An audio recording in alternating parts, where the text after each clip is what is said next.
Careful what you say or you'll get together.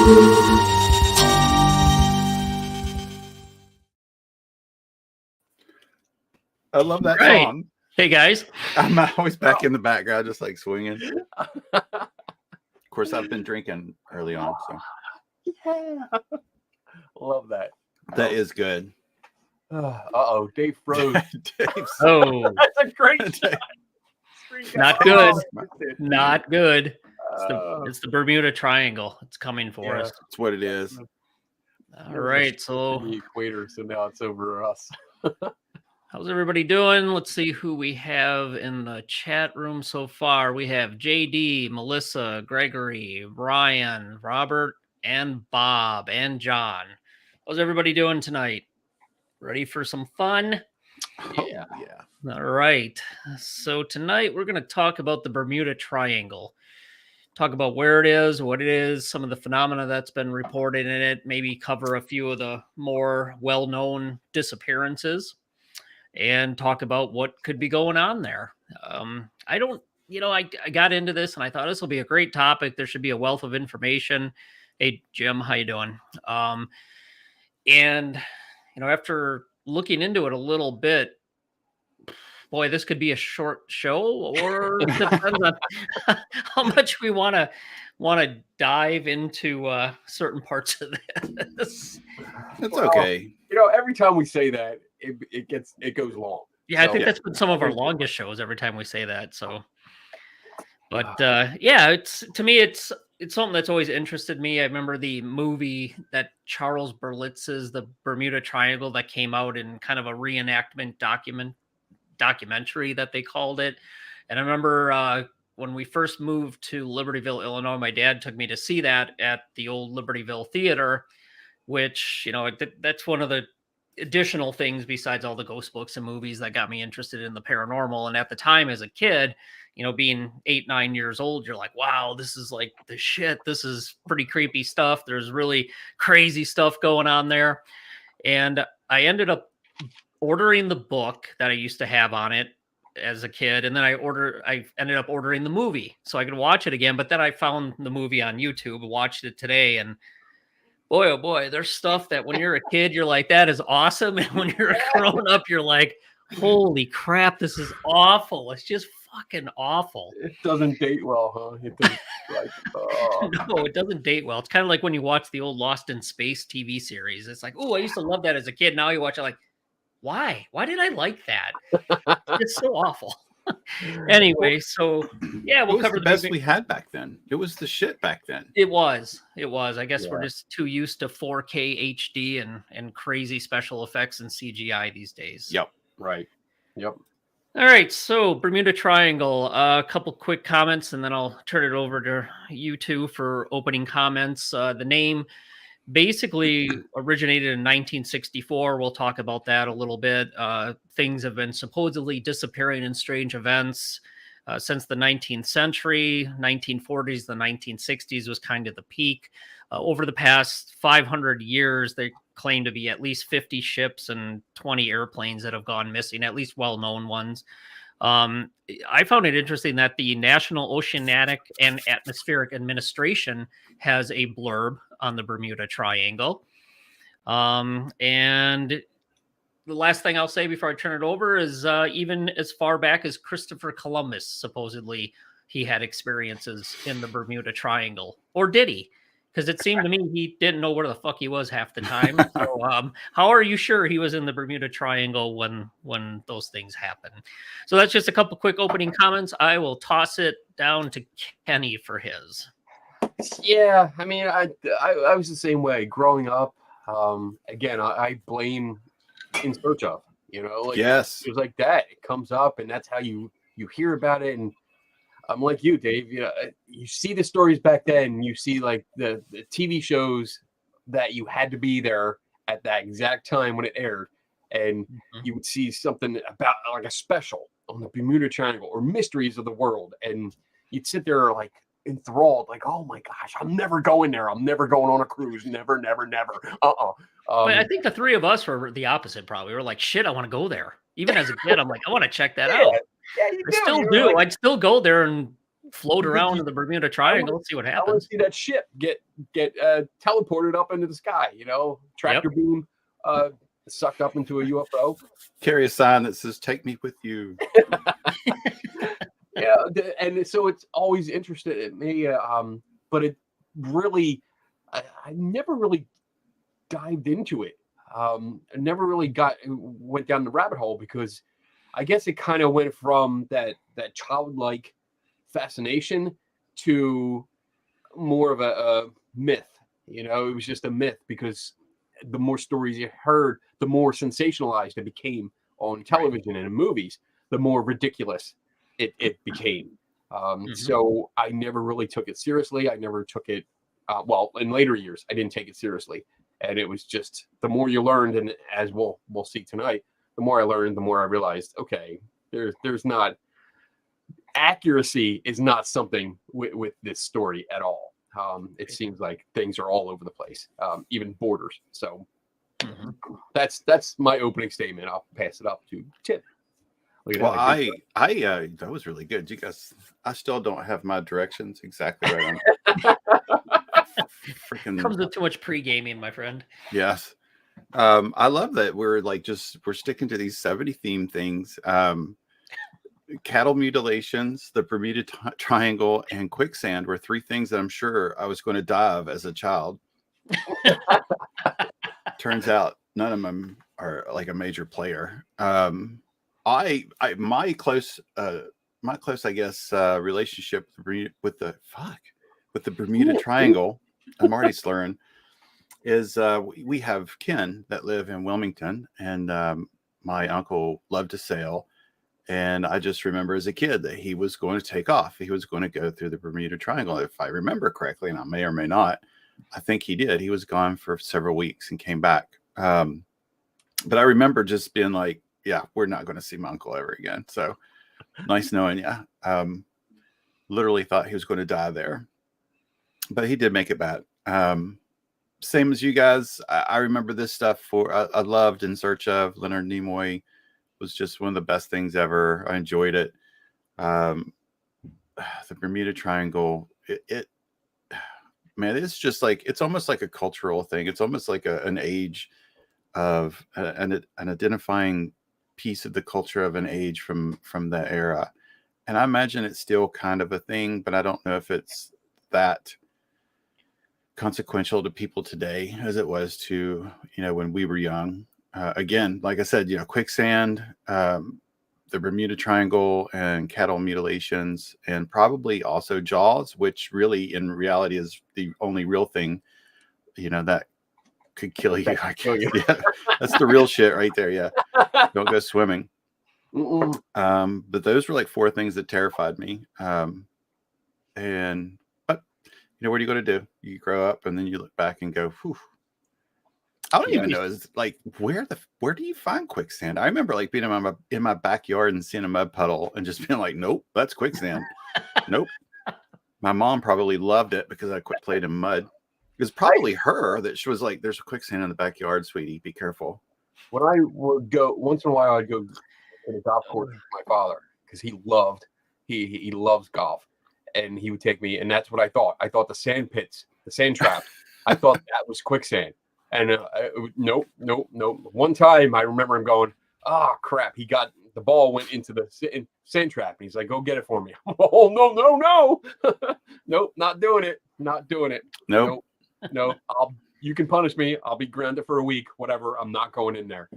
So, I think he touched on something though, with the like how these it became this cultural thing, and Mhm. I think that's because of the timing. When we're Mhm. talking, I think Dave, you mentioned it, like 1964, when that's Mhm. when the term was coined. But Yep. you're talking like around that time, no internet, everything was slow. Newspapers, books. That's how people got their information like this, and it Mhm. it creeped its way into the pop culture and just Mhm. held on tight and never let go.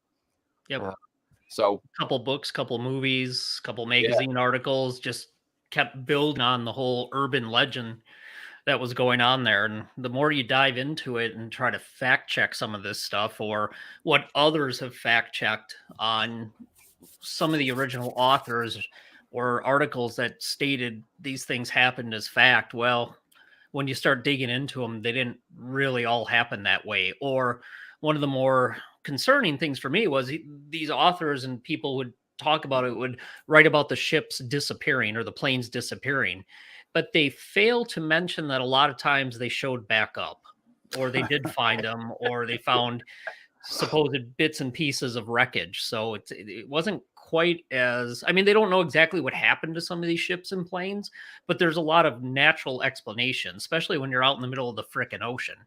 right. And if you're looking at, late 1800s, some of the reports there into the 50s, 60s, 70s, I mean, technology was a lot different then. And you didn't have your flip on your automated GPS system, autopilot, and let her roll, and have all Right. kinds of fancy equipment to let you know where you're at. And the training level now is higher. And I mean, there's a lot of aspects to it that could explain what's going on. But there are still ships and planes that disappear supposedly in that area. I found them as early or as recent as 2017 and 2020. There were Mhm. still reports of things going missing, but you don't hear about those anymore. You don't hear a big newspaper article like ship goes missing in a Bermuda Triangle, because it's probably one of the things like the Coast Guard and NOAA are like, this, there isn't really much difference there as opposed Yeah. to other parts of the ocean where things go missing. Yeah, that's one of the things I caught was there wasn't a whole lot of difference. Right. And also, what I was going to say is, I'm sure you saw this too, but it's 500,000 square miles. It depends. See, it depends on what boundaries you draw, because there's different Right. boundaries. So I found Mhm. that too. It's anywhere from a 500,000 to 1.5 million square miles, Oh my! depending on where you draw it. Yeah, because Because there's no distinct border. I mean, we're talking open ocean, so yeah, It's it's a theoretical. it's a well, rough yeah, border between, what is it? It's the Miami, Florida, Florida, Bermuda, and Puerto Bermuda, Rico. and I have a yeah, picture up Puerto I Rico. had ready if you want to. Yeah, throw it Sure. up there, and then Yeah. we can talk about how not everyone even agrees to what those 3 points are that form the triangle, Let's see. which already becomes problematic when you're trying to say weird occurrences happen Whoops. in a specific geographic space called the Bermuda Triangle. Right. Let me pull this over here so I don't. Okay. So when Tim does that, I'll talk a little bit more, and we can comment on this when he gets the picture up. But I've seen reports and from the stuff that I looked into. Yeah, that's the traditional definition. So from Mhm. kind of the tip of Florida, right before you get into the Florida Keys, over northeast to Bermuda, then south down to Puerto Rico, and then you kind of get that last leg of the triangle in, going northwest again back to Florida area. However, I don't know what you guys found, but interesting thing was that some of the reports and what some people define as that area can go all the way east to the Azores, which is way far east. And then it can go as far north as New York, west to the Yucatan Peninsula, and south to Venezuela. Jeez. So, so what area are we really talking about? Right. I mean, I don't know if you want to get into this yet, but the first thing I thought of was, what are the shipping routes? What are the shipping lanes? Like the common shipping lanes. So I Mhm. did a search on that, and I can share that. We You got guys question have to put it up four. on. This is good. Yeah, share it. There you go. But yeah, there's obviously shipping lanes there. We know there's shipping lanes there. So there's God, look at that. This area, the traditional one, which is I think is what they call the Gaddis. The triangle. Gaddis. First Gaddis. Is that in the northern Yeah, accent? it's a northern Gaddis. So from Miami to Bermuda down to Puerto Rico. So this area here, that's the traditional, which is if we just go by the low estimate of 500,000 miles, 500,000 square miles. Oh, it's huge. That's I was actually going through, and this is how geeky I got. So I went through states, like starting with my own Pennsylvania. Pennsylvania is only 46,000 square miles compared to 500,000. And then I just started going out. So I have this whole area here, the whole Northeast area, and it's still only about half of what this is. Right. Alaska is about 600 and plus, I think 640,000 square miles. I mean, that's your area. Just trying to put it in perspective how big it is. But all these dotted lines here are shipping routes. And even if you go a little bit outside the lines, like even here, because I know some of the alleged disappearances were not in the traditional lines, but they're still credited with being in the triangle. But that's a lot. These are common shipping routes. Yeah. I want to say, like, putting that size into perspective, when I look at some of the comments and the reports on the ships, they're like, this huge ship went missing. Dude, that's like a tiny little that's like a dot compared to 500,000. And I'm assuming these are commercial shipping lanes. So you're not talking about the military shipping lanes, the private boats, charters, yachts, and private boats people have. And then, of course, all the air traffic through that area. Yeah.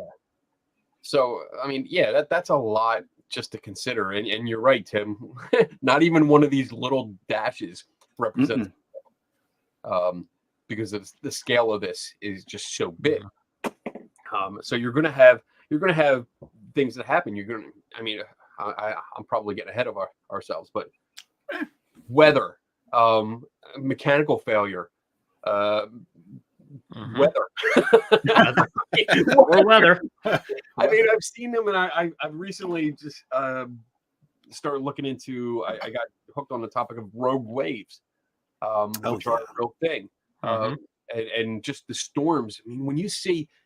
Go on YouTube when you're bored for a little bit. When you're really bored and you're like, what can I do? Oh, let me go on YouTube and look up rogue waves and just storms, ships and storms. Holy crap. I will never, ever, you won't get me on a cruise ship because I'm not going out there to see the waves that go way higher than the ship sometimes. And if they come to you, I mean, you're going over it. It doesn't actually crash down, but holy shit. I remember that brings up a memory for me when I was I think starting senior in high school. I went with some friends and their family to the Disney World and the Disney cruise. And when we were on the cruise, there was a tropical depression. So we're on the ship, you're in the back eating breakfast. Great idea when you're got rough seas, by the way. Almost as smart as us going to the dark theater at night thinking that'll be better. So dark and up and down. Oh, not good. Anyway, so we're sitting on the back of the ship talking about the big waves Kenny's talking about. And these weren't waves, they were swells. And this tropic depression hit, and the ship had to put the stabilizers out, which at the time I'm like, okay, well, I don't know what that means, but I'm assuming it's probably not good. So we're sitting in the back of the ship, and all you would see is you'd feel like you're going up, and you'd see nothing but sky. Then you'd go all the way down and see nothing but ocean behind you. And I'm thinking, ooh, this can't be good. Nope. And that's a humongous cruise ship. Imagine if you're on a little fishing schooner or something, or you're a small single engine Cessna flying through that with these extreme weathers. And then if you go down with the waves, and then the other thing is the Gulf Stream flows through there. So even if you do crash, I think one estimate on the Gulf Stream, it moves 6.6 feet per second. Yep. And if you're talking 500,000, depending on where they draw it, to 1.5 million square miles of debris that could be just pushed out anywhere. It's Yeah. really not that surprising, at least to me, that you wouldn't find anything if a plane or a ship went down. Yeah. Of course, the believers will say, well, then why did the planes and the ships go down? But maybe we'll talk about that a little bit more as we get into it. Because they crash. So let's see. Let's grab a couple questions before we get into a little more background here. So from John, does it move with continental drift? Not that I saw, and continental drift is so slow. That's over probably thousands of years. I don't think that was part of it. It's basically to me, it's an urban legend. They drew this triangle, and nobody even agrees on where it is or how big it is. And quite honestly, this is not the only triangle in the world in an ocean in waters. There's actually one in the Great Lake in Lake Michigan, the Michigan Triangle, where a whole bunch of weird stuff is supposed to happen. But if you look at it, it covers 2/3 of Lake Michigan. So, wow, shocker. All right. So the other question, maybe you guys came across this. I did not. JD asks, what's the altitude limit to be considered part of the Bermuda Triangle? See, I like the way that he thinks with this one. Yeah. I did not find. Because maybe like UFOs, like going by, get sucked down into it as well. I don't remember any rockets disappearing besides Yeah. for known reasons when they take off from the Kennedy Space Center and head out that way. No. Yeah. Yeah, I don't know. I don't have I an would think it's as high as whatever the highest report of a plane having problems would be. I mean, you're right. I mean, if the aliens are coming down and doing it, I mean, they can just come down from space. So there is no ceiling on this. So, I mean, I don't know what else to tell you. And Robert, we'll get to this. I have this as a case that we'll take a look at is Flight 19. So we'll talk about that when we get a little further into it. So I'll leave the question marked so we can get back to it once we get there. All right. So a little more history. The earliest reports to discuss unusual experiences where it really became known was September 17th, 1950 in the Miami Herald. Edward Van Winkle Jones, that's a long name. He talked about some of the unusual experiences there. Then a couple years later, 2 years later, Fate magazine in 1952. The story was Sea Mystery at Our Back Door by George Sand. Talks about Flight 19 in that article. And it was the first article to really lay out the shape and the location. That's where I think, and that's the traditional one that we talked about and Kenny put up as the picture. Yeah. And he's the first who added the supernatural element to Flight 19. Kind of like, ooh, there must be something weird and unusual and supernatural going on here. Then the American Legion magazine in April 1962 by Alan Eckert talked about it as well. And he had some quotes that he supposedly heard from the radio transmissions from Flight 19, quote, saying, "We are entering white water. Nothing seems right. We don't know where we are. The water is green, no white." He also wrote that officials at the Navy Board of Inquiry stated that the planes flew off to Mars. Okay, then. So there was Boy, that's about as 50s as you can get, isn't it? that is Mars Attacks, one of my favorite movies ever. Wow. So I'm going to round this out here. I think it's the Argosy, Argosy, February 1964, in a story called The Deadly Bermuda Triangle. Vincent Gaddis talked about, said Flight 19 are part of a strange events in the region. Then he followed that up with a 1965 book called Invisible Horizons. Others basically took all that material and just continued to elaborate on it. So then you got the book, The Bermuda Triangle, 1974 by Charles Berlitz, and then The Devil's Triangle in 1974 by Richard Weiner. So a little history there. I'll toss it over to Tim to see if he has any comments or if he found any additional information. We're kind of hitting the same thing. I'll go over.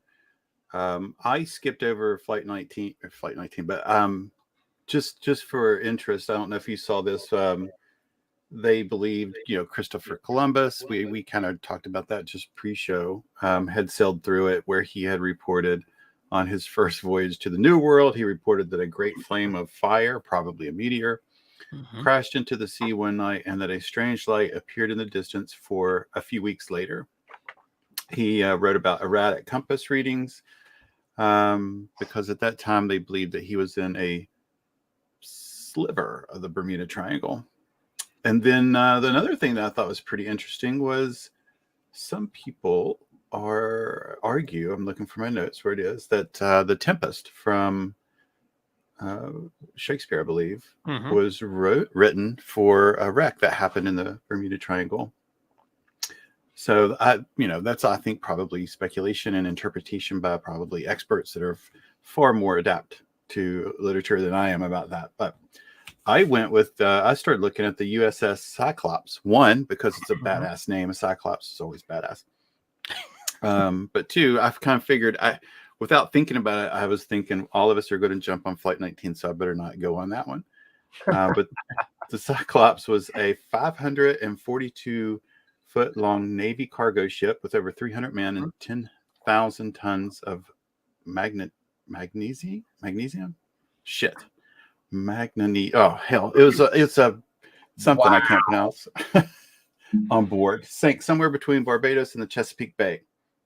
So what they were saying is Cyclops never sent out SOS. I think it had manganese ore in it, or on it as a cargo. Yeah, I was given it manganese. Which, if you've ever thrown magnesium in water, ooh, it's not good. Yeah. Keep drinking that coffee. I should have known. Why didn't that one word come up when I was like, I'm going to have to skip over that? But I made it a practice now because of you guys. I put words I don't know what they are in Google. Google pronunciation. Here, okay, practice. Yeah. All right. That's what I should have done. But so they're saying it was just very interesting because there's no SOS call. There's no wreckage, and I think this was the one that their last transmission that they received was fair seas, good weather. And then they just disappeared. Did you come across their sister ships, the Proteus and the Nereus? Yes. And those were both lost during World War II, and both ships were transporting the same metallic ore, similar metallic ore that was loaded on the Cyclops. And in all three cases, they think that there was structural failure due to overloading, because the denser cargo, it wasn't really designed to handle that amount of dense cargo. Yeah. And you're right. If you, there's lots of videos of people that throw that into water and watch it just absolutely explode. And a physics professor in high school or a teacher that took a big chunk of it, like a rock-sized handball, and threw it in the lake out behind the school. That was cool. Mm-hmm. Well, I found author Larry Kusch, Kusche. He's the author of the Bermuda Triangle Mystery Solved, 1975. So he had reported finding that the number of ships and aircrafts reported in the area were not significantly greater, proportionally speaking, than in any other part of the ocean. But in an area frequented by tropical cyclones, the number of disappearances that did occur were, for the most part, neither disproportionate, unlikely, or mysterious. It just doesn't look like it's an outlier, that there are more there are more things happen there other than just things getting reported. Yep. I don't know. I'll probably save this for a little bit later, but on top of this, my mind, I just kind of I started searching for the top 10 most dangerous shipping routes in the world, and only on one did the Bermuda Triangle show up. I had found something and I can't find it again, because when I was supposed to be working at work, I was researching this. It happens. I found information about that ship, that it had been deemed not seaworthy before it left, and the authorities were strongly against it actually leaving, but it went Mhm. anyway. And they did find some wreckage of it, or some pieces of it floating. But then I also found, and this is what's killing me, because I found something that said that there's a wreck, and I don't know where it is. There is a wreck somewhere that is known to be a wreck, and some historians started looking up specific details, like little details of the ship, and was able to Mhm. match it up, and is confident, not 100%, but confident that this known wreck that divers go down routinely to just explore, Mhm. is that Cyclops. Okay. But I have to find it, because now it's bugging me, and when I do find it, I'll post it on the page, on our Facebook page. But yeah, I mean, that kind of stuff just I wish I had time to go through every case, because I think we'll find a lot of that where reportedly ships and aircraft that reported to be missing were later found, because we're also dealing with some articles that start in the 1950s, 1960s. In Flight 19, that's the turning point. Like that, I think that's the case that made the Bermuda Triangle what it is. That's where they were writing about it in a lot of Yeah. magazines and newspapers. That one, and they assigned a supernatural element to it. Right. But it always goes back. I mean, any show that I can recall now that talks about the mystery of the triangle, Mm-hmm. it always mentions Flight 19. And I mean, I have the book here and I haven't read it yet, but So it's a new acquisition. We're kind of treading into the Flight 19 topic. So why don't we go ahead and do that? But first, let me just list some of the different phenomena that people report when they are in the triangle. Of course, missing ships, airplanes, they go missing, either strange communications leading up to them going missing, or just nothing at all. They just disappear. And that's everything from ships just leaving port, not being heard of again, to supposedly planes dropping off radar or flying around. In the one movie I watched, the reenactment, oh, we can hear the plane. There it is. What's wrong with that guy? Is he crazy? And then they claim it just disappeared. They couldn't see it anymore, and the plane couldn't see the runway. And interesting story. Compasses seem to go funny, spin around, kind of like on Pirates of the Caribbean. Just keep the spinning compasses. UFOs, winds and strong storms that tend to come out of nowhere. Entire crews disappearing. Where there's some stories where they say they found the boat, and then the crew was nowhere to be found. It's just like they disappeared and it was just floating around.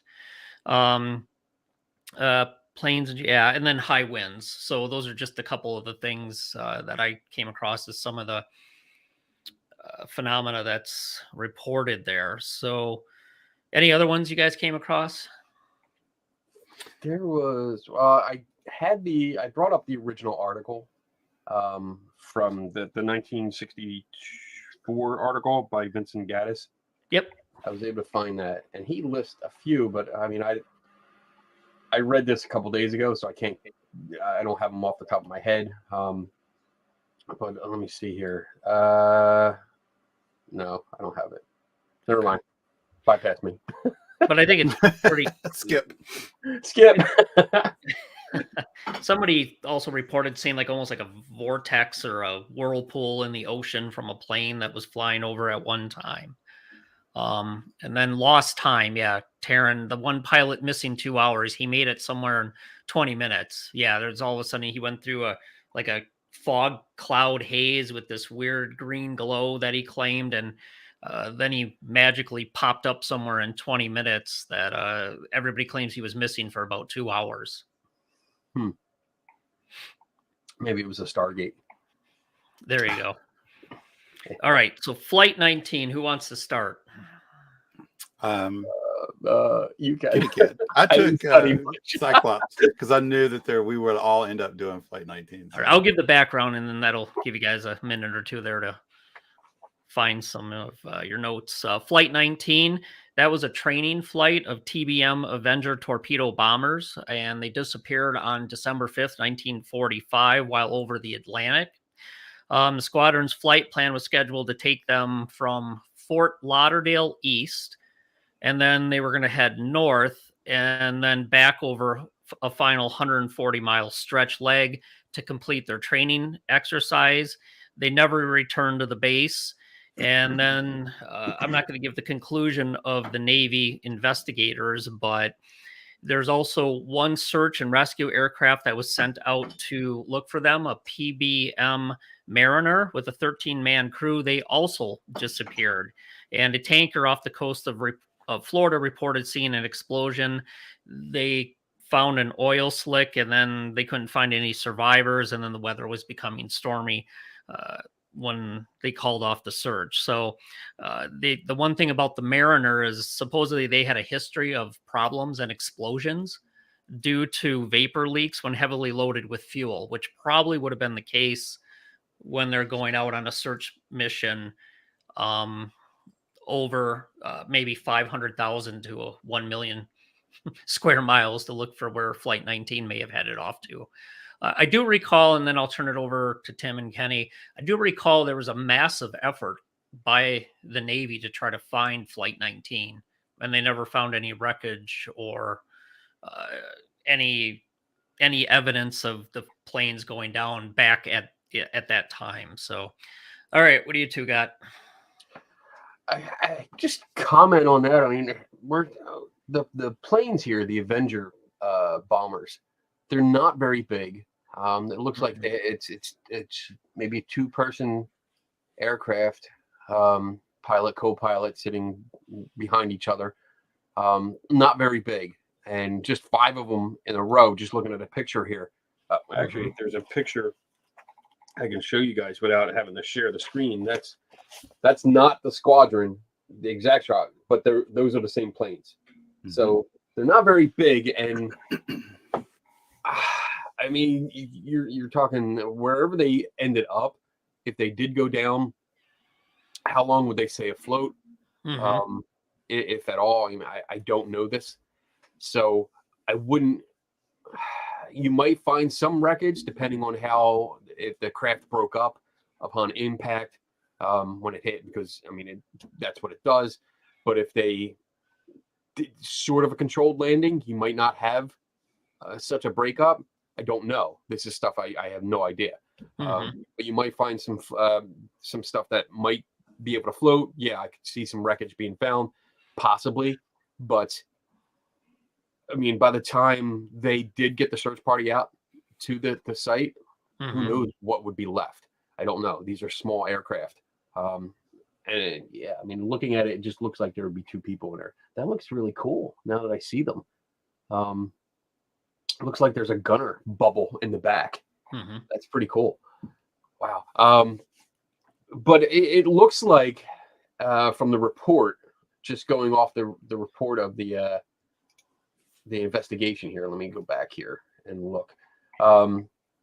It looks like they had flown over the Bahamas, I believe, and as scheduled. But when they got there, it looks like Lieutenant Taylor may have been confused and misdirected and gave orders to go in a certain direction, I think east instead of west, and they should have gone west, and they would have hit the mainland. So it looks like it's more of a human error that caused it. And then there's other things that I see mentioned here about a compass that stopped working, which would definitely add to human error, because I mean, I think Dave, you mentioned it earlier, like the technology was nowhere near what we have today. So they're relying on more analog instruments than, I mean, us with GPS and press a button, you're on autopilot and you can go anywhere in the world now. So yeah, I could see a human error making a big mistake like this, and you're out in the middle of the ocean. And I mean, I just know from seeing pictures that that's like desolate, that's like being in the desert. I've seen pictures of the desert, and it's just pretty much the same thing. It's just forever of nothing. There's nothing to see here. And even if you're high up, at whatever altitude they were, you're still going to see nothing. It's just water as far as you can see. So I can understand how it could be confusing. I wouldn't attribute that to anything supernatural because, I mean, going off the report, there's nothing to say that he flew off to Mars, for one. Right. And we do have rovers on Mars now, so I think we would find them if they were there. So, but besides that, Big planet to search. Big planet. yeah, I mean, we're mapping Mars. we can almost Google Earth Mars now. So, I mean, shit, Google Earth Mars. We Yeah, can you like that? Google Mars. Google Mars. Mars landing site. 22 years to walk it. Tim, All right. what do you got? Anything else in 19, Tim? Not a whole lot. I can, like I said, I come up with the Cyclops, but I certainly can reiterate, watching In Search Of, and all the recreations of that. It was very fascinating. Going back to just kind of what we said, I certainly am not a search and rescue expert in any means, and I can only just kind of think about it in terms of a layman, just by saying that's 500,000 square miles, and that's the conservative estimate. I'm sure that I would absolutely have no doubt that the Navy would put in every effort that they could to recover some of the lost, their own lost. But I don't think that necessarily means that it would be successful. Listening to it makes me think about, the jets here probably in the last 10 years that have hit the ocean and just gone missing. And they had far better tracking systems that they could track their actual flight and see, where they turned, how they got lost, and then where they went off the map. And they're still not found. Not even, some of them, not even pieces of them. So sometimes I think it happens. I don't know how or why the error of the plane or the pilot happened.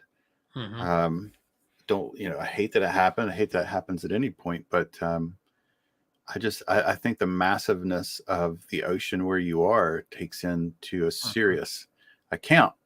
I'll say, I've been on one cruise probably 10 years ago, and I had a similar experience to Dave, but we weren't in necessarily as violent waters. But I remember, we weren't called to be off the ship or off the decks, but you could still kind of go out if you wanted to. And I remember going to the back of the ship and watching, we went up to the top where you could observe all the water and there wasn't anything above you. I remember watching how big the ships are. I remember watching the top of the ship go up before it even happened to you, because they flex. And it kind of freaked me out that they flex. I was like, why do they flex? And I was like, well, okay, it's probably better that they flex. But it was amazing. And being on that deck at night, we were very lucky that our cruise happened to have it was at the time of a full moon. It was very beautiful, calm waters one of the nights, and you could go up to the top deck and look. And it was at that moment, looking in the darkness with moonlight, and you see nothing, and you think you're in the middle of nowhere.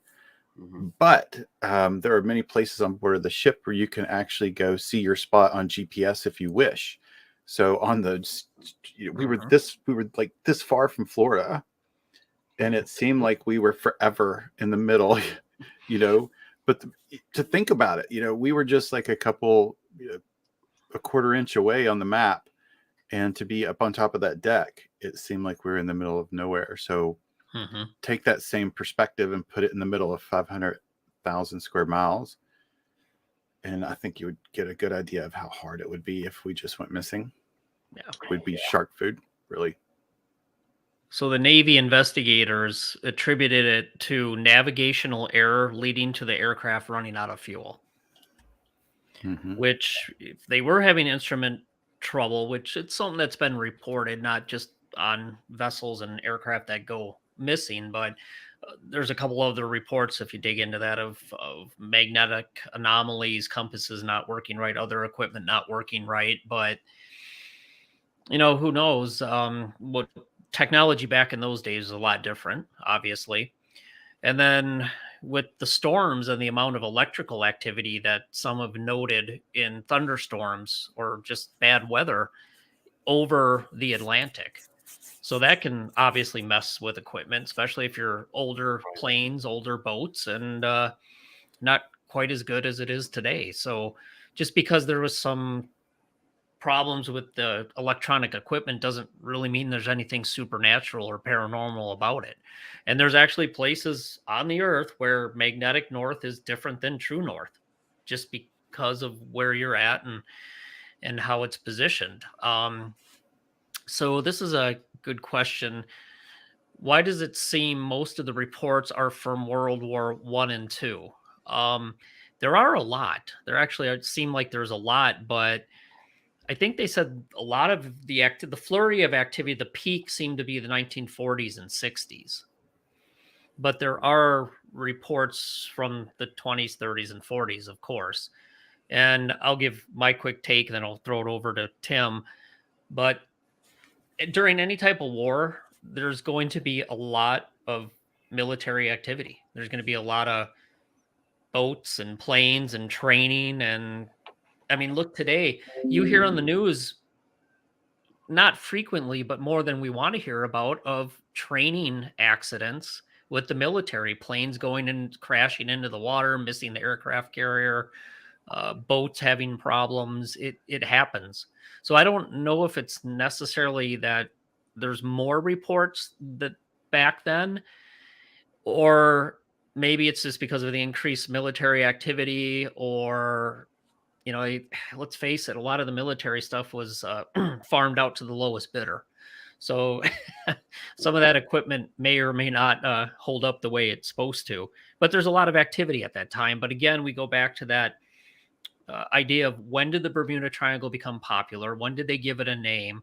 And did these things actually happen in there? Or, as some authors accuse Charles Berlitz of doing, of just taking newspaper clippings anywhere near that area and saying, oh yeah, that's a suspicious paranormal disappearance. And then they attribute it to the triangle. All right. Tim, any comments on that? Thoughts? Yeah, I think it kind of goes back to, we've kind of touched on before, culturally. I agree everything with what you said about World War One and World War Two. I mean, I think at that time there's probably a heightened awareness of the safety of the people that are on the ships or anywhere. And if something interesting happens and you lose planes or you lose the ship, then that is probably reported. And if there's no explanation, I think we have a tendency to fill in the gaps with what our beliefs are, and we want answers, which is kind of a thing that leads to conspiracy theories and cementing into them. I'm not saying that this is one, just it's kind of how our culture and personality, some people personality are.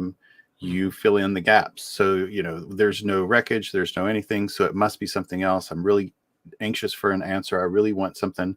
So maybe it's a UFO. Maybe it's a sea monster. Ooh, Kraken. Yeah, the Kraken. Release. And according to Edgar Casey, the Atlantis might be there. We'll get into that. So I just, going off on just what David said, or Dave said, you're all formal. I am. What Dave said is, I just want to say, it's probably just cultural too. I can only just a personalized observation or an idea is, I can remember growing up in the 70s and sitting around a dinner table with a lot of people, a lot of visitors when family come in. They typically would talk about strange things. It wouldn't be the total encompassing conversation, but they would talk about, the Amityville Horror, the Bermuda Triangle, especially the Bermuda Triangle, because my uncle sailed in it. But there would just be those short moments of, it was good conversation pieces to stimulate thinking. And today you're just fed with constant barrages if you want it, and you don't have to have conversations like that. So I just think in that area is probably just a cultural thing for us. I think, I mean, it really depends on what you look at. I guess the incidents. Just going over the original article, the 64 article that named it the Deadly Bermuda Triangle. It's only like 2 or 3 out of like 20 shipwrecks or air crashes that's mentioned that occurred during World War II or World War One. Because World War II ended in 45. So a lot of these were in the 50s and 60s that are being brought up, especially in this article, because, and I would venture a guess, purely a guess, these incidents were mentioned in this article because they were recent. And he probably, the author probably started collecting these things and saying, oh, it happened around here. It happened around here. But again, like the Bermuda Triangle is one section of this huge ocean. So if you take that same triangle and move it around, and again, looking at the trade routes, the commercial trade routes, that picture that I put up, you can put that triangle anywhere. And I guarantee you're going to have probably the same amount of accidents, or roughly the same amount. Damn, Kenny, that's a great idea. Just to take that square mileage and just move it. That's really awesome. See what happens. I want to do that. I pulled up because I think I forget which one of you said it, but something about a recent shipwreck in 2017. Yeah, there's a bunch of stuff. 17, 15, 2020. There's all kinds of reports of things still happening, supposedly. Right. I brought up just a list. This is a general list of shipwrecks in the Atlantic Ocean. And I stopped counting at 100. And I'm not even halfway through the list. So that's just that 1 year. Again, I think it goes back to the time frame we're talking. 1960s, prime time for science fiction, any kind of weird shit like that. And UFO phenomena was popping. Yeah. Yes. Put a little bit of a sci-fi supernatural spin on anything, and you have a kernel of truth into it. You have a legend in the making. That's all you have to do. You have to tie it to someplace that's real. And when you start saying this area and you start tying it to real events, real ships, real aircraft that did go down or went missing, even though some of them may have been found years later, especially after that article, you still have that sense of mystery, and you put it out there. It's in a magazine, it's in a magazine that comes out. Hundreds, thousands, maybe hundreds of thousands of people get that magazine. They read it. Now it's ingrained in their head, and it becomes pop culture, and it develops into something like Tim mentioned. You get together for family functions. Somebody brings it up. Oh, I read this article, man. Or somebody says, oh, I'm going to take a cruise. And another family member, Uncle Stan is like, yeah, I hope it's not in the Bermuda Triangle. Yeah. And that's it. That starts a conversation. Now everyone else in the dinner table knows about it. So interesting stuff. This is the whole psychology of it is really interesting. How it gets into our brains. So in the book, The Bermuda Triangle Mystery Solved in 1975, one of the conclusions reached is the number of incidents are no higher on a per area basis in the Bermuda Triangle than other locations, and most likely due to tropical cyclones.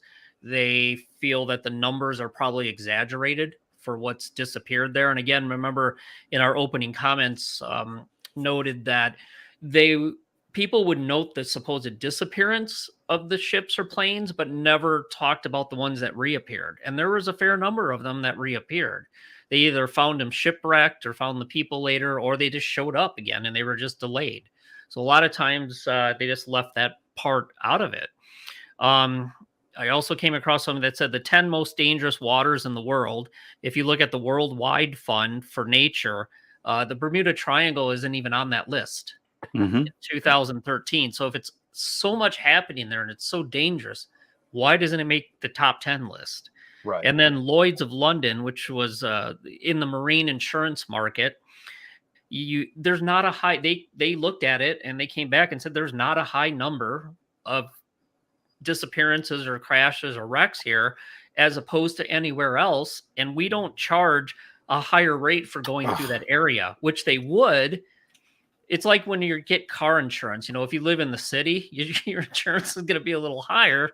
There's a higher risk of something happening as opposed out in the country. And here, they basically said no. There's nothing that we're seeing that would indicate it's more dangerous or more disappearances there. So I think what you two noted is probably it. People paying attention to it. People talked about it. A couple stories came out and people focused on that area.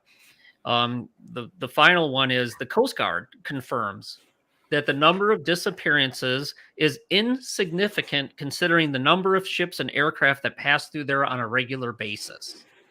And they publish lots of contradictions of what people claim has gone missing or what's happened there. So one of the big one, 1972 VA Fog, it was a wreck. They found the photo. They have photos. They found the bodies recovered, and it was actually off the coast of Texas. It wasn't even in the Bermuda Triangle, but everybody's attributing this missing ship to it going missing in the Bermuda Triangle. Like, no, actually, coast of Texas. We found the ship. We found the bodies and the wreckage. So there was one like that in the Pacific too, wasn't there? Yeah, I can't remember the name of the ship, but it was known. Yeah. It was the ship. They said it was in the Atlantic, but it was actually in the Pacific at the time. Oops. Mhm. So Don't let facts ruin a good story. I just want to say probably, I know this is going to sound really strange, but the Lloyd's of London, the insurance, strange is our show. But if there's anybody I would trust of all researchers, it would be someone that's protecting a lot of money. And you would imagine if they would have thought that there was a chance that their ships or that they protect, that they insure are going to be at greater risk, they certainly would jack up the prices for that. So you have something here, Ken. You want me to add this to the stream? Yeah, I just want to show. So let's talk through that and then maybe take a break and then we'll. This is in regards to Taran's question. So this is a map of World War II shipwrecks. Oh, that is fascinating. Here is your Bermuda Triangle right here. Look up there. As you can see, not the most dense part of the shipwrecks here. I mean, so many other areas. Stay the hell away from Northeast Latin America. Good God. Jeez. I mean, that's a lot. Very, very few actually. Well, there's the tip of Florida, and you go down here and up here, there's almost none. Right at the triangle. Honestly, right at the triangle.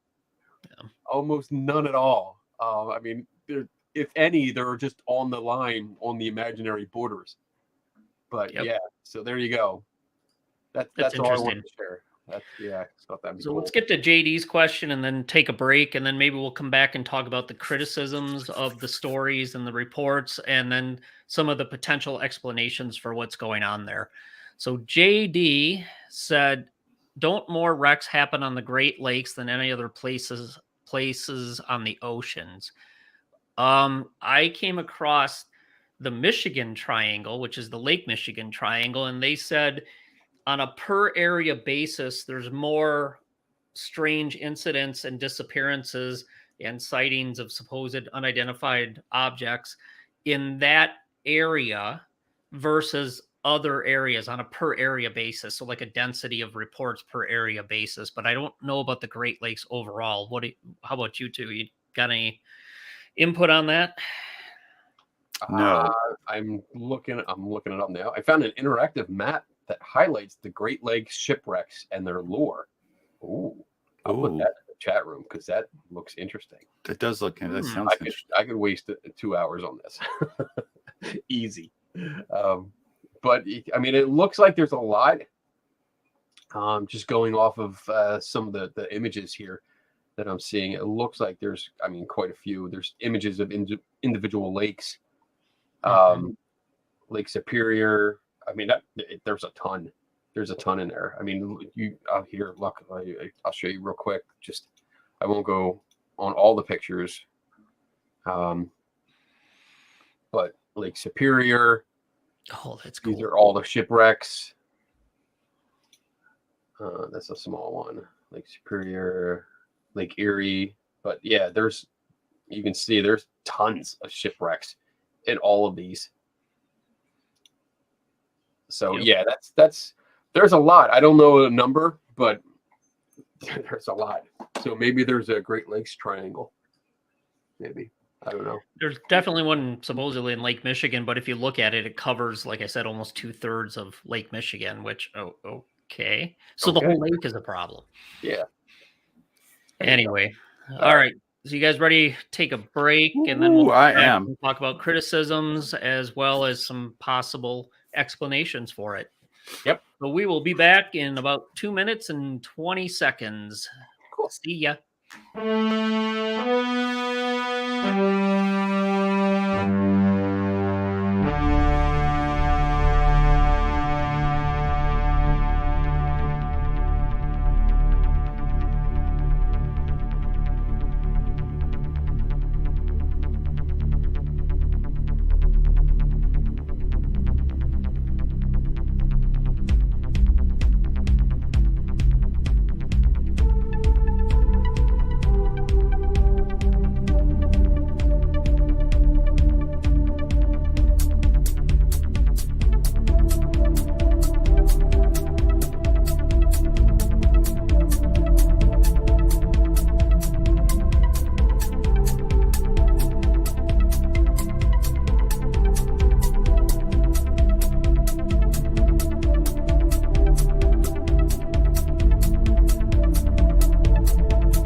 All right, we're back. Platters are empty, glasses are full.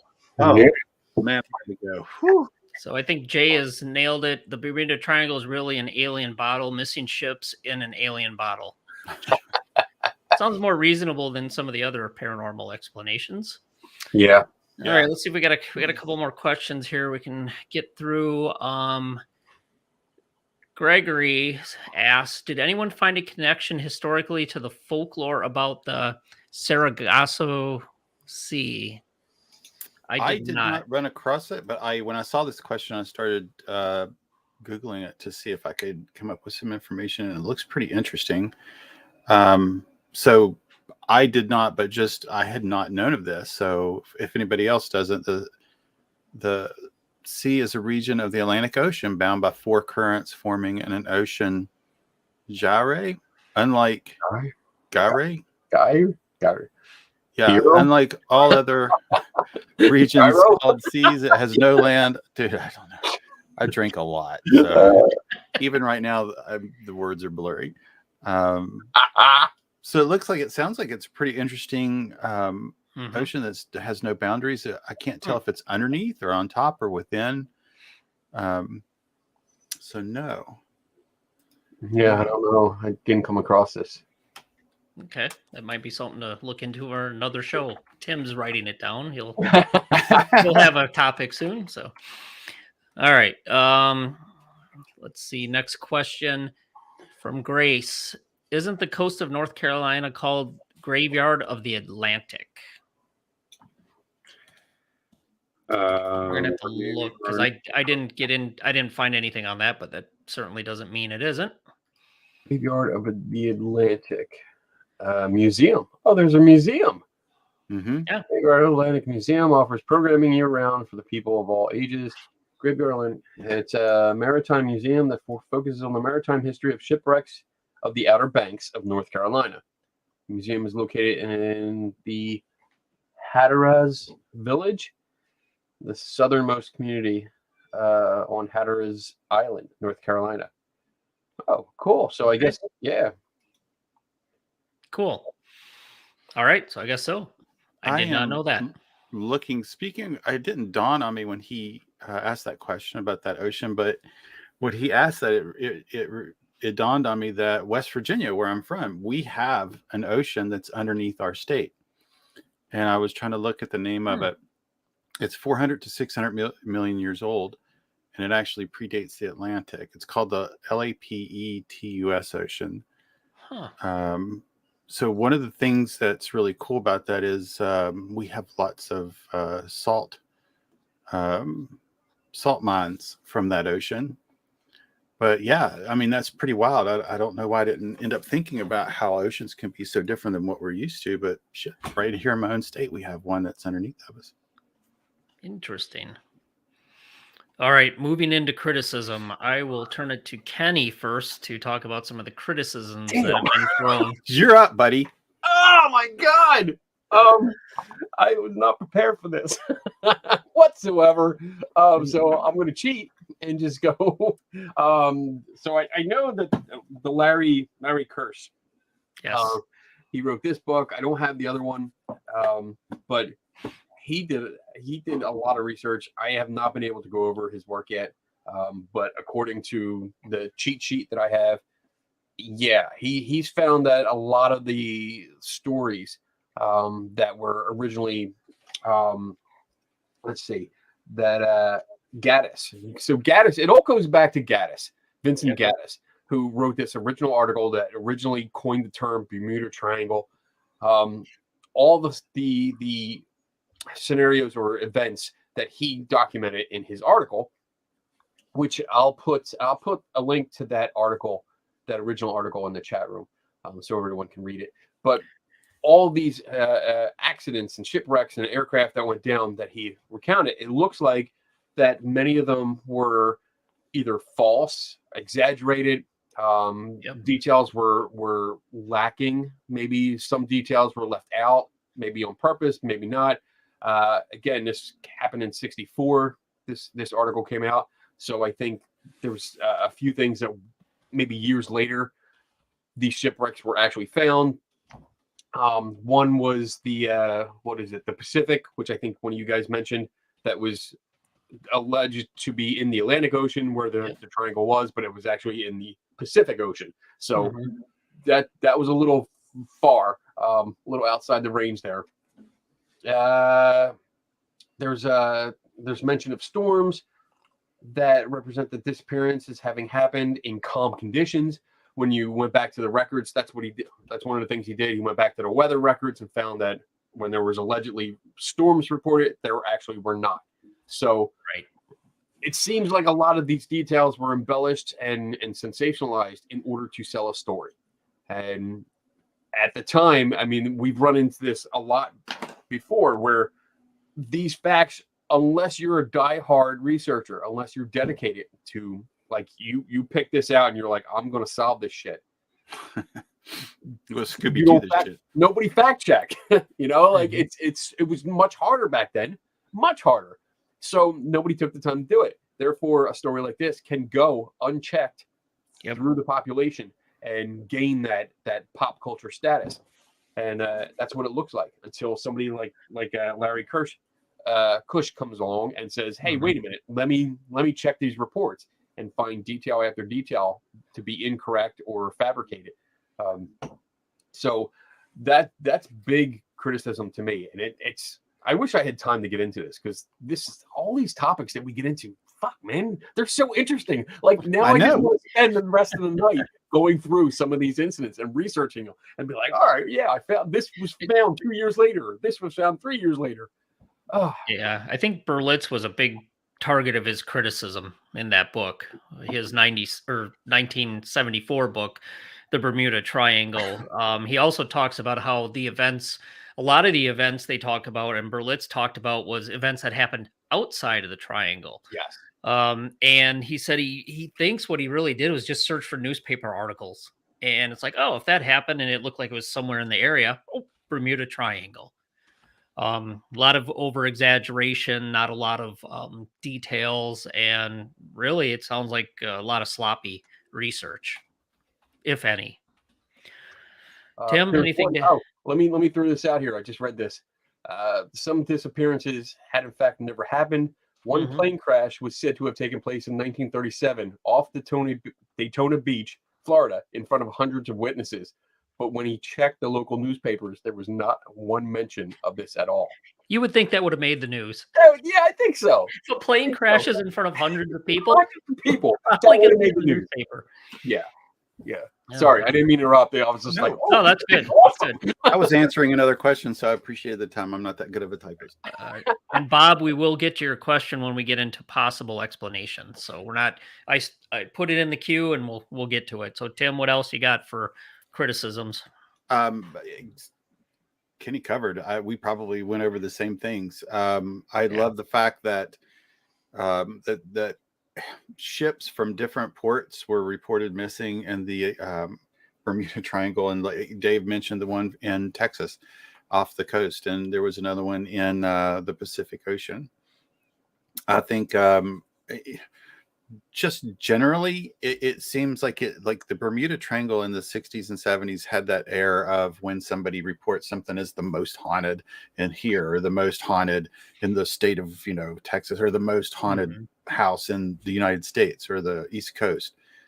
It just seems like that type of writing was, look, we have the most dangerous triangle of the ocean in the world, and you feed on it, and any report that comes up is not fact checked. It's just something that's sent out and want to be used as I don't even want to say evidence or data, but just if somebody can write a question in a paper and say, "Oh, was this disappearance part of the Bermuda Triangle?" Boom, you've already got readers, you've already got people listening to it, even if it's not fact checked at all. And again, the Larry Kush book, I actually looking at it, I actually looked for it on Amazon. I want to get it and read it, just because I think Kenny pointed it out. Like, it really sounds like he really dove into I'm going to Scooby-Doo the shit out of this, and we're going to solve it, and we're going to do it. And I appreciate that. And it's not only just so that I can learn it and have that information, but you can reading this can pick up tips on what I can do if I run into a similar not necessarily case of an ocean, but similar claims. I can pick up tips on how to fact check just by reading that. I mean, one of the leading authorities, I would think, if you're going to talk about things that go missing, planes going down, shipwrecks in the sea, is the Coast Guard. Yep. Of course, the Coast Guard basically confirms there's nothing significant about what's happened there. Even on just looking at the pure numbers based on the number of craft that go through that area. And again, a lot of contradictions, and they published a lot of those contradictions. Like, well, this is what you'd read the story in a book or a newspaper article or a magazine, and they'd be like, well, actually, no, we went out and looked, and we found the wreck, and we found the people. So what are you guys talking about? Same thing with Lloyd's of London, just to reemphasize that point. That's pretty important. One of the biggest marine insurance companies in the market in the world looks at it, and they obviously must have looked at the actual numbers, because they say the numbers are not more significant there than they are anywhere else. And if they were, you're damn right they would be charging a premium for people to go through there. Right. Especially if they could never claim, you go to put in your loss ticket, call up your insurance agents. Yeah, I was going through the Bermuda Triangle. My ship's gone. Well, what do you mean gone? Well, it's just fucking gone. I got alien jacked, man. They just took my ship and they're not giving it back. So I would think that would have shown up in their analysis. And kudos to them for not fleecing it. Oh, you're selling through that. Look at all the reports. It's going to be triple the price. Well, you never know. These days, you never know. Yeah. Your premiums double. You're in good alien hands. Alien Allstate. Long, skinny ones with suction cups on the end. All right. So let's move on to potential explanations and the couple categories. There's 2 categories, main ones: paranormal, which we'll talk about, and natural. And the list of paranormal ones are a stretch, I think. So I'll start off and name a few, and we can comment on these. Technology from Atlantis. No. No. The submerged there, rock Kenny. formation of the Bimini Road off of the island of Bimini in the Bahamas. Oh, and let's not forget there could be potential parallel universes, time-space warps, and UFOs. No. Well, that's a short fucking discussion. Oh my God. But those are the ones people put forward. That's what they're putting forward as paranormal explanations. And none of them can be, at least at this point, could be proven. Yeah, everybody sees strange lights in the sky. We've talked about that on other shows. But are they blowing up ships or taking aircraft? Doubt it. But anyway, Tim. Doubt it. Tim, Kenny's already weighed in, so we'll ask Tim his thoughts on the paranormal. No. I just doesn't mean there aren't UFOs, but we just don't know if they're taking the ships and the planes. Yeah, I just think this goes back to a need for an explanation of something that causes somebody great distress. When there are no explanations readily available, you just tend to start making up, shit, so that you can have an answer to something. Sometimes it's very fascinating and very way out there, but sometimes you can fool yourself into making it make sense. And I think on a lesser scale is exactly how we end up getting superstitions and conspiracy theories, just for lack of information. Ships are missing. It's getting reported. People are reading it, probably not having access to all the information. They want answers. So if there are no answers out there, they can begin saying, well, maybe it is a parallel universe. Maybe it is a time warp. Maybe the flights landed in the year 1000. I don't know. They just go somewhere else. And I believe they found Flight 19 in Close Encounters of the Third Kind. Tim, didn't you see that? Yep. They came back. Documentary. Yeah, it was a documentary. That. They came out, didn't they? Yeah, I forgot about that. You're right. Didn't age a day. Didn't age a day. They were great. I think sign me up for that shit. Add on to No what you're doubt. saying here, Tim, because I think there's going to be some authors that are opportunists, and they see this mystery growing, and it's a chance to be a part of the legacy or the legend, So let's write an article and add components to it. Let's add our own theory of aliens coming down and doing this. Let's add a component of Atlantis is somewhere located under the ocean, and they're mad at all the human ships coming. That's a good point, because maybe there are disappearances. There obviously are disappearances. Sure. Yep. And things that have crashed and gone down and they don't know why. But they're trying to, and Kenny makes a good point, they're trying to explain an unknown with another unknown without any details. I mean, you have the deliberate deception where people are exploiting this idea, this legend, because they want to make some bank. They want to make money, and be popular.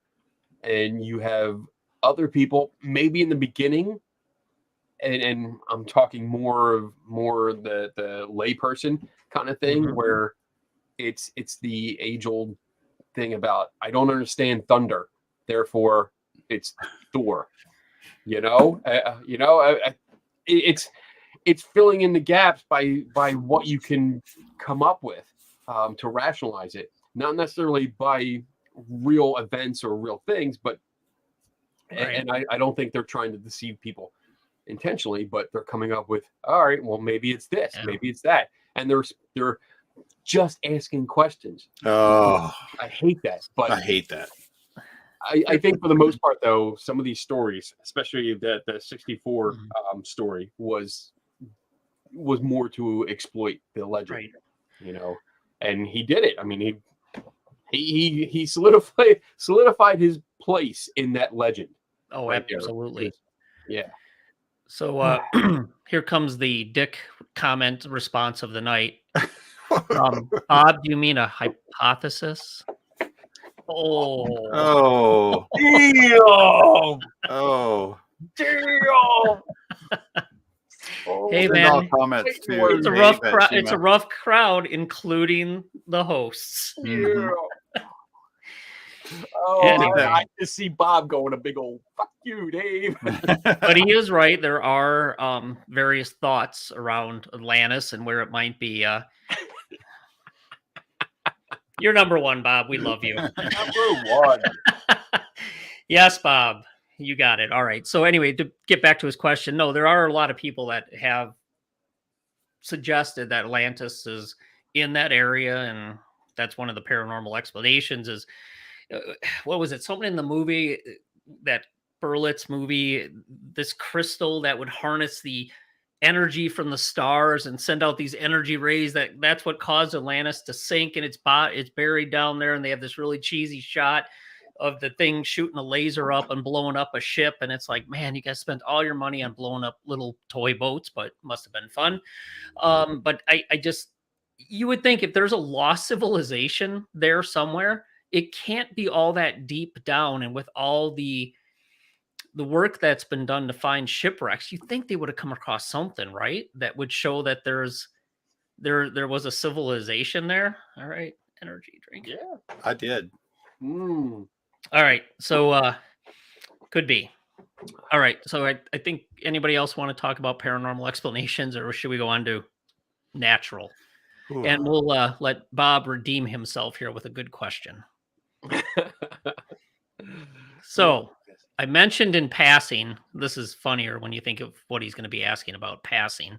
I'm officially asking here, have any of you looked into the idea that methane bubbles under the sea or the area are responsible for the sinking of ships and the loss of airlift bringing down planes? I'll start on this one. So yeah, I did come across that. And there's two things that could happen is the methane could change the density of the water, which of course would change the buoyancy of the ships.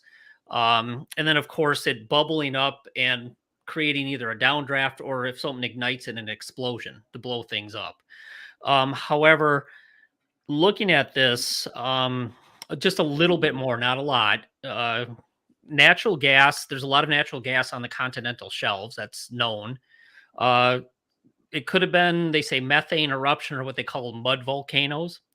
However, people that have looked at this idea, the scientists and geologists, oceanographers, whatever group of scientists wants to look into this, they claim that there's been no large releases of methane or natural gas in the Bermuda Triangle over the last 15,000 years. Ooh. Now, I don't know how you tell that, but I would assume they have some way of being able to tell that. But that is one of the potential natural explanations, but I don't think that's been proven out. So, Tim, Kenny, anything else on that? Yeah, I latched on to that. I thought it was very fascinating. I looked it up. I have a couple of links that I didn't actually get to the test where it was apparently laboratory experiments carried out in Australia. I'm sure that wasn't on a full size, but they looked at it. And I found it really interesting that the, let me see, what was it? Methane hydrates on the continental shelves could release or burp, and those just change the density of the water, which makes even going on a cruise even more terrifying now because I didn't know that was like a thing. It just was thinking it could cause at least according to this, and I didn't actually get to the publication, so I can't say it's great or it's bad. It's just out there, and but it could cause a rapid sinking of a ship. I didn't see anything where it would cause planes to lose buoyancy or airlift as well. But honestly, just the idea that there's something out there that could change the buoyancy of the water and sink ships was fascinating and enough for me to catch my eye, whether it would be paranormal or not. It was just really cool. Okay. I would add, and I think about this because this is like one of the excuses or explanations that have come up for years. As far as I know, as far as I can remember, that's always been one of them. And what I keep going back to is the fact that the aircraft and ships are in motion. They're constantly in motion. It is not something like they're standing still. The ships are not anchored, if you will, in one spot and waiting for this bubble to come up. I can understand, like, if a bubble did come up, depending on how big it is, and some of the tankers that we're talking about are huge. And I don't know. I haven't looked at the experiment that they did in Australia, but if depending on how fast that ship is going, if a bubble comes up, it's not like the ship is going to be in that area for long. So I don't know how fast we're talking a ship could sink due to the size of the bubble that comes up. Or could it possibly just pass through it, even if it did? And when we translate that to aircraft, and we're talking about, and I'm going to go off of commercial aircraft, which usually normal cruising altitude is about 31 to 38,000 feet. So by the time your air bubble gets up to that area, where a commercial aircraft would be, I would think that wind would disperse the gas enough that it wouldn't have much or any effect at all. And again, your aircraft is in motion. So it's not like it's going to hit that bubble and be like, oh, fuck, boom, drop down. That's not how it works. I could see it lose altitude, maybe. But again, I'm not an expert in this, so don't quote me. Don't say, oh, Kenny does bullshit. I'm not an expert, but I don't see this being an immediate problem. I don't see it being something like a Hollywood movie. Bloop, bloop, bloop. No. The ocean burping, and suddenly everything falls down in that area. Well, yeah, then Kathy has a follow-up. Will methane cause a body of water to catch fire? No, it won't cause the water to catch fire, but the gas itself can be ignited. Yeah. Case in point, if you watch the recent Jackass movie, you can light farts underwater. So. Oh my God, I can't believe that's very high tech. You know what the sad part is, Kenny? Those guys were doing more science than attributing paranormal causes to the Bermuda Triangle. Yes, I agree. That is the sad state of our world. Isn't it though? Isn't it though? But it's they've proven you can actually blow up a fart underwater. But let's just say you're right. You're not wrong. I'm not wrong. Somebody was like, I have a question. Could you blow up a fart underwater? And someone was like, how can we test this? And they tested it with a very elaborate setup, and it happened. Wow. It's funny though, because look, that's sometimes you might laugh at that, but that's almost as simple as science can get. I have an idea, and I have a bunch of drunk, stupid friends, and we can test this and make money off of it anyway. But it is interesting that, yeah, I mean, methane could certainly ignite if there's a source of, there has to be a flame or a spark. It doesn't just spontaneously ignite. Right. Yeah, I was looking that up. There are limitations on where you can use motorized vehicles on that lake in Abraham Lake because of the methane. Canada, yeah. Okay, let's move on to another one. That we'll get this one with this question, and we'll start with Kenny. Could abrupt weather changes be the culprit for a percentage of the disappearances? So I would, again, I'm not an expert in this. I'm going to go off of an anecdote. All right. So useless. Move on. I know. All right. Just so you know, this is what it's like right now in the comments while we're going up for a show. This is how it's like, and this is how it's like. Fuck you. Yeah. So, from personal experience, a friend of mine, and I'm going to get I'm sorry, I'm going to get serious for a moment here. A friend of mine many years ago, when I'm working on aircraft, he was taking pilot lessons during his lunch breaks. So one day we went out for lunch, except for him.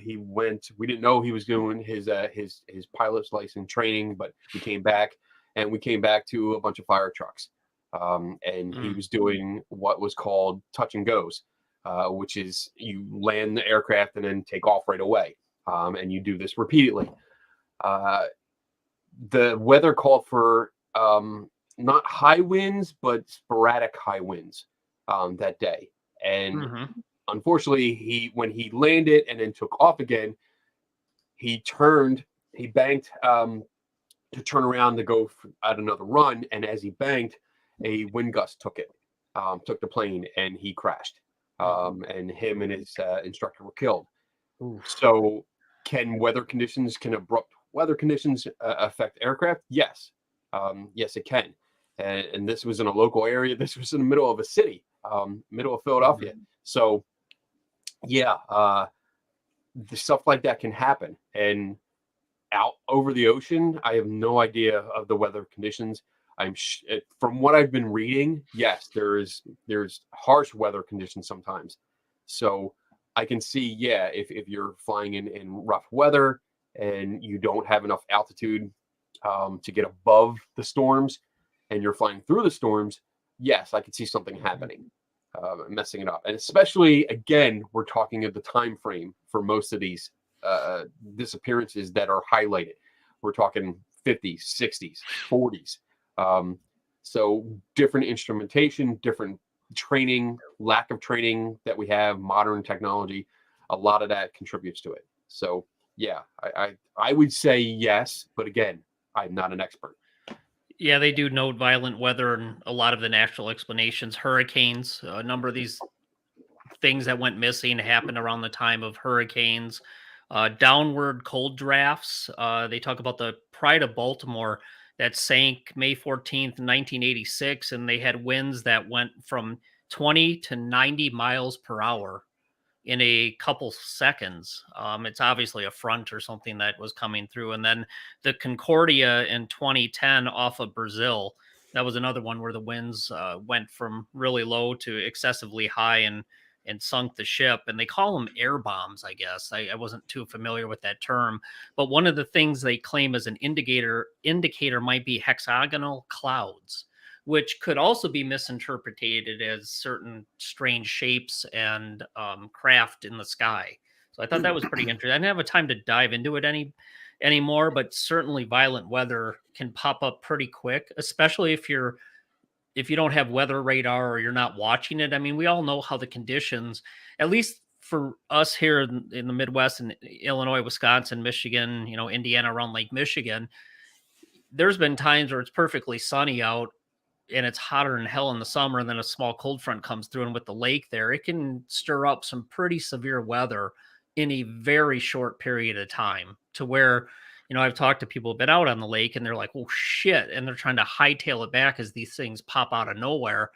And a friend way back when I lived in Janesville, he was a private pilot. And we went up, we thought we'd take off from Janesville, fly, 60, 70 miles to another airport, land, and then just come back just to, get his time in. And when we were up there, there was no indication of any severe weather that was supposed to be coming that day. But within 10 minutes, we were surrounded by severe thunderstorms and had to get that plane down.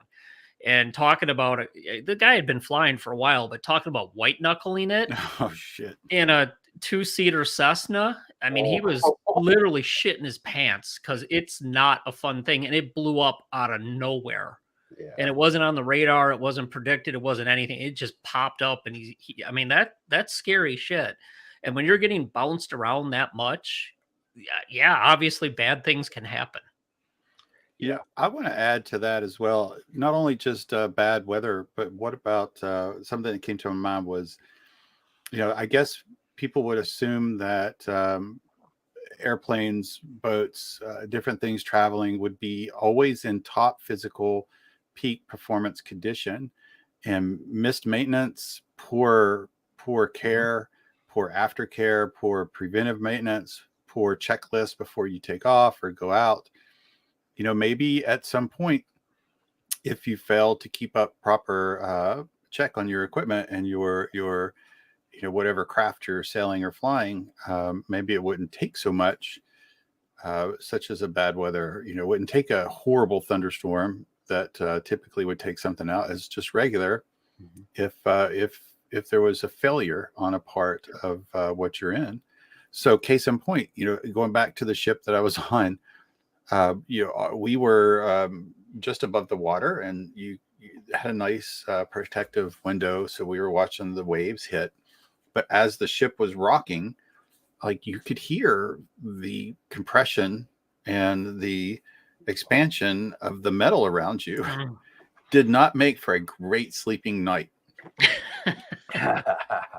But they're made that way, which was fascinating to me. But it still felt very uncomfortable to listen to this huge, massive ship stretch and compress. And there's rivets, there's bolts, there's welds, there's, I'm sure, thousands of things that hold things together. And engineering, on an engineering level, it must be fascinating and incredibly put together. However, not everything's put together perfectly all the time. So yeah, I couldn't speak proper to the percentage, but I certainly could say, on a craft that had a catastrophic failure of an engine or a part or a structural, maybe it wouldn't even take that much of a weather condition to take it down or sink it. Yeah. I mean, the aircraft that I build, just from my experience with that, it doesn't take much.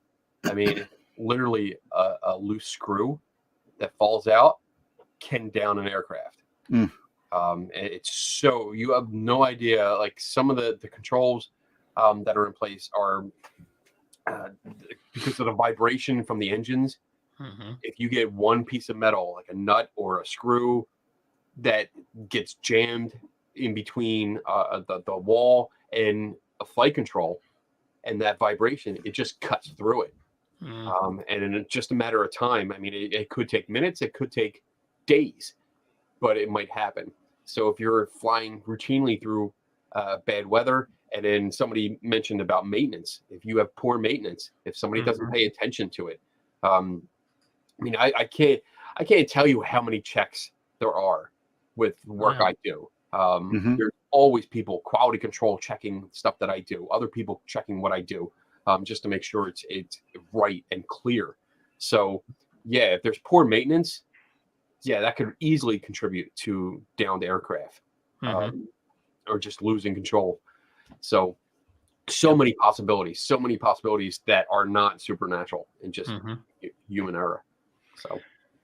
So we already talked about magnetic anomalies a little bit. None have really been found in that region, but there are areas in the world where magnetic north and true north are off, which could screw up if you're flying simply by instrument or compass.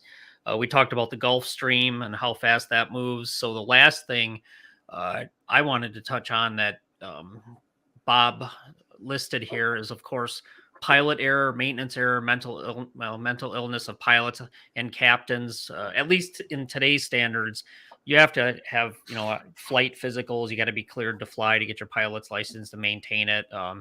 There's a variety of checks in place there, but there's certainly human error has been attributed to a lot of these, and that was one of the main ones with Flight 19. I think it was human error, pilot error. They got lost, they got confused, and I had an experience where I was able to fly in a helicopter in the Florida Keys, and I flew back from Key West up to Marathon in this helicopter, and it was a crystal clear blue day. And I'm telling you, when you turn out and you're facing the ocean and it's just the right setup, it's hard to tell what the hell is ocean and what is sky, because it was so calm out. And I can easily see how there could be a pilot error, especially if you're getting worked up that you're like, damn, we're lost. We don't know where we're going. We're not sure where we're at. We only have, an eighth of a tank of fuel left, and if you're like me, you get under a quarter, you fill your damn car back up. But I mean, you're getting panicky, and then all this stuff is happening. You can easily get disoriented. At least I can see it. Not being a pilot, but just riding an aircraft with people on various occasions, I can see how you could get disoriented and have a problem. Yeah. I want to add one more to the list that I did not see anywhere. Pirates. Oh, Could I be. mean, I saw that. I did not see pirates in my search, but pirates are there. It's not just Pirates of the Caribbean. There are pirates everywhere. Real And pirates. I mean, you can talk about the smaller ships, that might go missing. Yes, it could very well be pirates attacked them and took what they wanted and sunk the ship. Yep. And you'd have a missing ship. You'd never find it because it's Take gone. the crew. They kill the Take them crew, with you or kill them. Take them somewhere else. Yeah. sell them. I mean, it's a horrible thought, but yeah, human trafficking. Oof, yeah. It's a horrible thought, but yeah, that's something that can also contribute to this legend. Yes, I would watch that. Pirates of the Bermuda Triangle. Ooh, I you would know that there would definitely be watch some that. badass people there. I saw that in when I started looking for the top 10 lists of the most dangerous waters. Mhm. I had to narrow my search because the top 2 or 3 would come up pirates. Pirates were like the main cause over other places for the shipping because they would take them out. Very dangerous. And also, before we go, I want to mention something else that Tiffany had mentioned. So I had forgot was another fear of my childhood. Thanks, Tiffany. So I have cattle mutilations, the Bermuda Triangle, quicksand, and spontaneous combustion. Oh my goodness. We I got to remember remember on that. I was a kid. Like I remember seeing the pictures of the famous picture of the rocking chair or something. The rocket, no, the chair, The chair, with the leg, yeah, leg out there by the fireplace. Yeah. It's creepy as shit. yeah. It's That's what I creepy. get for looking at pictures like that when I'm 6 and 7 years old. Well, I think we need to cover spontaneous human combustion on one I of the think so shows here. too.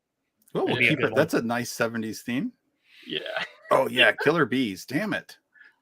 What the Killer hell, bees. man? Now you got these big ass Asian hornets that not only can kill you, but they look like they would hurt when they do it. Yeah. They're like this fucking big. All right. Well, I think we've covered everything on my list. Anything else before we go to closing comments? No, I think this one's pretty put to bed. All Well, there right. might be So something I else come will up. start with Tim. Closing comment. Again, I've just found this is kind of fun going back to childhood ideas and in search of maybe we should look up old in search of videos for some topic ideas. There is a podcast. It's fairly new called In Research Of. Ooh, I like Oh, that. And Okay. the two guys, the one guy is one of the hosts of Monster Talk, and then the other guy, he does other podcasts and he teaches a bunch of classes. But they go through every episode of In Search Of, and they give you like that's cool. a take on it. So really good. I just started listening to it last week. Well, that Really sounds really good. good. Yeah. Awesome. Well, as far as this, I think it's like the cultural pop thing going on. Before the haunted places and the haunted houses and the ghost hunting became the fad, it was things like this, and it just caught on. It was huge. I think it probably it couples with natural fear of water and sailing and being in the middle of an ocean without lack of immediate assistance. And you play on that fear of being vulnerable. And then you throw on, hey, so if you really want to be vulnerable, if you're sailing in this 500,000 square mile area, you're probably going to die because of aliens and some weird shit that we can't explain. So it just makes it interesting. All right. Kenny? Yeah, this is it's a legend. It is a nice story, but besides that, there is nothing to it. I think a few people early on, and I've said this a couple times this show, but few people early on started writing about it. They saw a story. I think other people, Gaddis, I think really smelled a good story. I think he smelled a legend in the making, and he capitalized on it. And he wrote that first article, or that big article about it, that coined the term and started it all. And I think other people just exploited it and just jumped on the bandwagon. I don't think there's anything to it. Yes, there are disappearances. Yes, there are shipwrecks. Yes, people have lost their lives, but it is not anything unusual, especially when we looked at the World War II map. I mean, that alone just showed me like, oh, wow, that there's a big difference there. I think it's a cool story with the supernatural twists. It's cool when you take it as that, as a story. That's it. As reality, no, there is nothing. The Bermuda Triangle is fictitious all the way. And that is my final thought. Agree with both of you. I love looking into this stuff, especially since I was so interested in it as a kid. It's great to go through this and look at what the problems are with the reports and limitations of what people have written about and the mistakes, and explore the natural phenomena that could have led to it. But it's still fun, to suspend belief and reason every once in a while and just go, maybe what if, who knows? I would have to say, to be fair, and I agree with what Kenny said, but I'm going to back off. Personally, I'm going to back off a little bit because I have not looked at every case thoroughly. I have not investigated everything. And obviously, things do go missing. Planes have gone missing, ships have gone missing. And let's be fair that some of the natural explanations are assumptions as well. We assume there was a weather pattern, or we assume that there was pilot error. We assume that there was a mechanical problem. And that's pretty clear. The difference I see is when somebody like that in a position of authority says, we assume it was a weather condition or pilot error. They do say assume. But on the other hand, when you look at the paranormal explanations and the way it's written about, it is unexplained. It is paranormal. It is something we don't know what happened. It isn't assumed or hypothesized or theorized. I mean, there's a difference. So do I think there's maybe some mysteries out there? Sure, there probably are.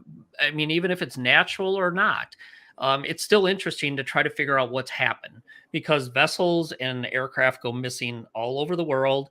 And a lot of times you can't find wreckage or, unfortunately, the bodies to recover and give closure. It doesn't happen because these are massive land areas. These are massive sea areas. So you're not going to be able to find, just because something went missing doesn't mean it was paranormal. Do we have all the explanations? Absolutely not. Could there be something strange? Maybe.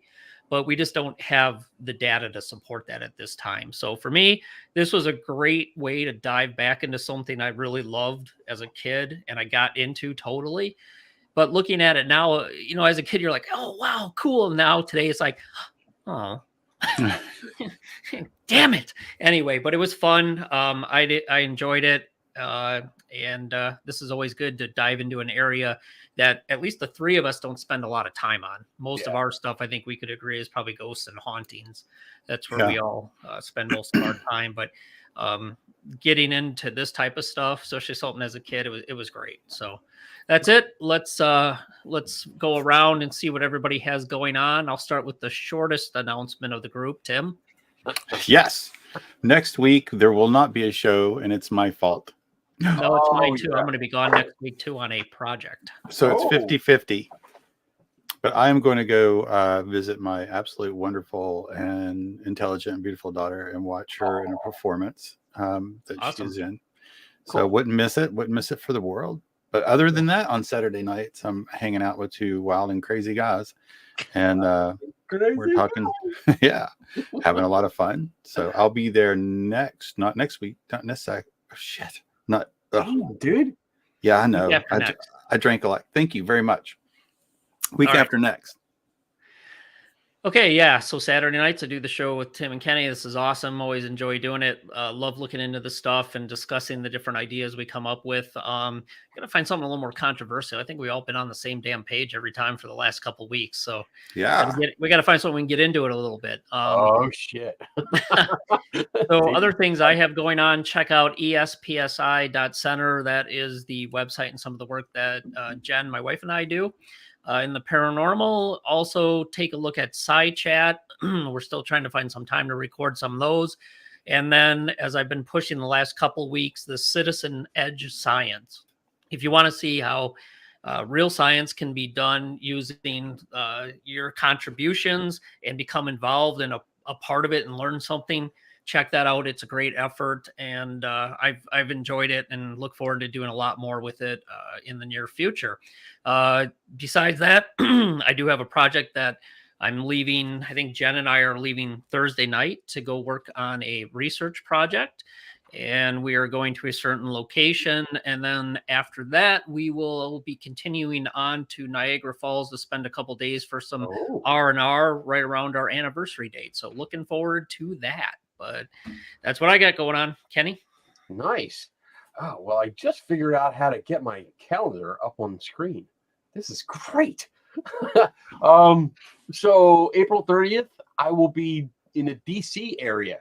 My friend Susan Gerbic is doing a talk for the National Capital Area Skeptics Group, and she had just received an award from them. She's going to be doing a talk at 1 p.m. down there. I don't know the exact location yet. I have to still get that, but if you're interested, if you're in the area, it's always free to attend. You can come down. I'm going to be there, and my wife is going to be there. So with that, what else do I got? May. Oh my God, this is going. Oh fuck this! I can't do this. I'm messing up everything. The glasses even came on. This is. I know. It's serious. Serious. Here we go. So let's see. There's my lawn stuff. May, nothing. June, I have nothing. July is July 23rd. Actually, July 16th. I'll be doing a virtual conference called Skeptical. It is for the California Skeptics group, and it's a bunch of scientists. I think I might be the only non-scientist speaking for their group, but check it out. I don't know if it's free or if there's a fee for all the lectures or something. I don't know. I'll put the link up on my website. July 23rd is the Para-Unity Conference in Woodbridge, New Jersey. I'll be out there setting up my Skeptical Help booth, so you can come out and ask me questions if you're in the area. You need all Squid Game announcements. Squid Game Bob, you're only on the Skeptical Help Bar show. Let's see, August 19th to 21st. I'll be in Gettysburg for the Gettysburg Battlefield Bash, hopefully with these two jackasses. We should we'll be at the table together, and we'll probably be fending off angry ghost hunters that we wrote reviews. Probably be trying to keep one of us from getting in a fight. Well, yeah. God forbid. There are two ghost hunters that are scheduled that we wrote reviews about. So, oh, I can't wait. Yeah, so I won't be the only one defending myself. Bitches. Have to up my insurance.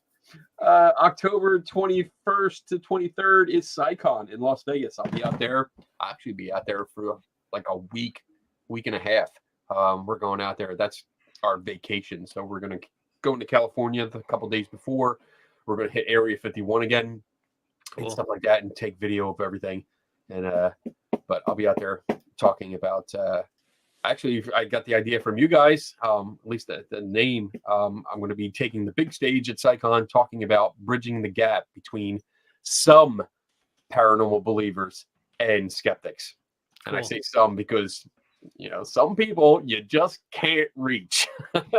So, very true. But that's it. That's it for now. Thank you.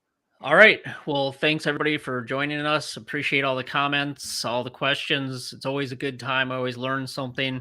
Yeah. And thanks to Tim and Kenny, always fun. So next week we will be off, and then the week after we should be back. So Until then, everybody stay safe, stay healthy, enjoy, and we'll see you in 2 weeks. Take care. Yeah. don't for chance, don't for chance, don't for chance. Game in the real, don't start the game. Game in the real, game when it's real. Don't rush with me, take a risk about. Take a need out, take a risk about. Don't send me one, I'm not TV. Don't for chance, don't for chance, don't for chance, don't for chance. And all what you say, oh, you'll get better.